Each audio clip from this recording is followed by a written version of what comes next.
ज्ञानञ्जनशलाकया ज्ञानाञ्जनशलाकया चक्षुरुन्मिलितं येन तस्मै श्रीगुरवे नमः। नमो विष्णुपादाय कृष्णप्रेष्ठाय भूतले श्रीमते भक्तिवेदान्त स्वामिनिते नमः। नमस्ते सरस्वती देवे गौरवाणी प्रचारिणे निर्विशेष शून्यवादी पाश्चात्यदेशतारिणे। ओम नमो वासुदेवाय ओम नमो वासुदेवाय ओम नमो भगवते वासुदेवाय। नारायणं नमस्कृतं नरोत्तमं नरश्चैव वेदं सरस्वती व्यासं ततो जयमुदीरये। नष्टप्रायेषु अभद्रेषु नित्यं भागवतो सेवया भागवतोत्तम श्लोके भक्ति नष्टे। উপস্থিত বৈষ্ণব এবং বৈষ্ণবী আপনাদের সকলের চরণে আমার দণ্ডবোধ প্রণাম। তো আজকে আমরা গীতার প্রাথমিক ধারণা সম্পর্কে জানব। তো গীতার প্রাথমিক ধারণা সম্পর্কে জানতে হলে আমাদের প্রথমে জানতে হবে যে ধর্ম কি। কেউ বলেছেন ধী ধাতু তৎপ্রত্যয় হিসেবে ধর্ম শব্দের উৎপত্তি, আবার অনেকেই বলেছেন যা ধারণ করা যায় তাই ধর্ম। কিন্তু ভাগবতমে বলা হয়েছে ষষ্ঠ স্কন্ধ ৩য় অধ্যায় ১৯ নম্বর শ্লোকে যে ধর্ম তো সাক্ষাৎ ভগবত প্রণীতম, ধর্ম হচ্ছে ভগবানের দেয়া আইন। এখন এই আইন আমরা কিভাবে জানতে পারবো?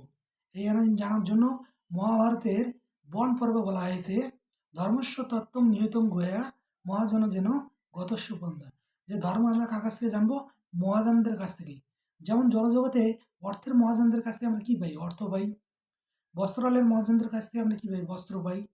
যেমন স্বর্ণের মহাজনদের কাছ থেকে আমরা কি পাই? স্বর্ণ পাই। তদ্রূপ ধর্মের যে দ্বাদশ মহাজন রয়েছে তাদের কাছ থেকে আমরা কি পাবো? ধর্ম সম্পর্কে জানতে পারবো। এবং এই দ্বাদশ মহাজনের যে পরম্পরায় যারা আছে আমরা তাদের মাধ্যমে সেটা জানতে পারবো।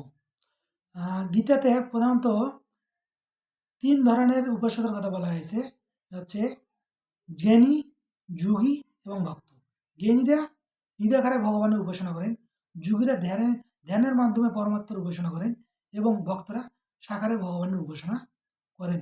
গীতাতে 5টি মুখ্য বিষয় আলোচনা করা হয়েছে, হচ্ছে ঈশ্বর, প্রকৃতি, জীব, কর্ম ও কাল। ঈশ্বর, প্রকৃতি, জীব হচ্ছে কি নিত্য, কিন্তু কর্ম হচ্ছে অনিত্য। ভগবত তত্ত্বজ্ঞান পূর্ণরূপে প্রকাশিত হয়েছে কোথায়? বেদের মধ্যে, কিন্তু বৈদিক তত্ত্বজ্ঞান পূর্ণরূপে প্রকাশিত হয়েছে গীতাতে। ভ্রম, প্রমাদ, বিপ্রলিপ্স ও কর্ণপাঠক, ঈশ্বর বাক্যে নেই দোষ, এইসব। যে চৈতন্য চরিতামৃতের আদিলীলা 7ম অধ্যায় 107 নম্বর শ্লোক, যে বলা আছে ভ্রম। ভ্রম মানে কি? ভ্রম মানে হচ্ছে সে মায়ার দ্বারা সাধারণতভাবে ভুল করবে। প্রমাদ মানে কি? সে মায়ার দ্বারা আচ্ছন্ন। বিপ্রলিপ্সা সে অন্যের সাথে প্রতারণা করবে। এবং কর্ণপাঠক সে ত্রুটিপূর্ণ ইন্দ্রিয়ের দ্বারা সীমিত। এই 4টি দোষ যে আমরা দেখি, এই 4টি দোষ সাধারণ মানুষের মধ্যে দেখা যায়, কিন্তু ভগবানের মধ্যে এই 4টি দোষ নেই। গীতাকে 3টি সড়কে ভাগ করা হয়েছে। প্রথম 6টি সড়ককে বলা হয় কর্ম সড়ক, মাঝের 6টি সড়ককে বলা হয় ভক্তি সড়ক এবং শেষের 6টি সড়ককে বলা হয় জ্ঞান সড়ক। ভগবদ গীতাকে আরেক নাম বলা হয়েছে গীতোপনিষদ। ভগবদ গীতায় 700 শ্লোক আছে বিধায় ভগবদ গীতার আরেক নাম হচ্ছে সপ্তশতী। ভগবদ গীতাতে 574টি শ্লোক বলেছেন ভগবান শ্রীকৃষ্ণ।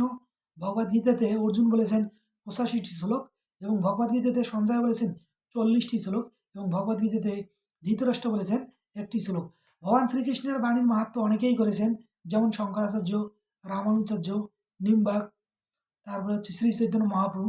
কিন্তু দেবাদিদেব মহাদেব পদ্মপুরাণে গীতার 18টি অধ্যায়ের মাহাত্ম্য পুঙ্খানুপুঙ্খভাবে ব্যাখ্যা করেছেন। গীতায় মাম শব্দটি সর্বাধিক ব্যবহার করা হয়েছে এবং যোগ শব্দটি ব্যবহার করা হয়েছে 78 বার, যোগী শব্দটি ব্যবহার করা হয়েছে 28 বার এবং যুক্ত শব্দটি ব্যবহার করা হয়েছে 49 বার। সুতরাং সবশেষে আমি বলতে চাই যে কৃষ্ণ সূর্য সম, মায়ায় অন্ধকার, যা কৃষ্ণ তাহা নাই মায়ার অধিকার। চৈতন্য চরিতামৃত মধ্যলীলা 22 অধ্যায় 31 নম্বর শ্লোক, যে কৃষ্ণ কিসের সঙ্গে তুলনা করা হয়েছে?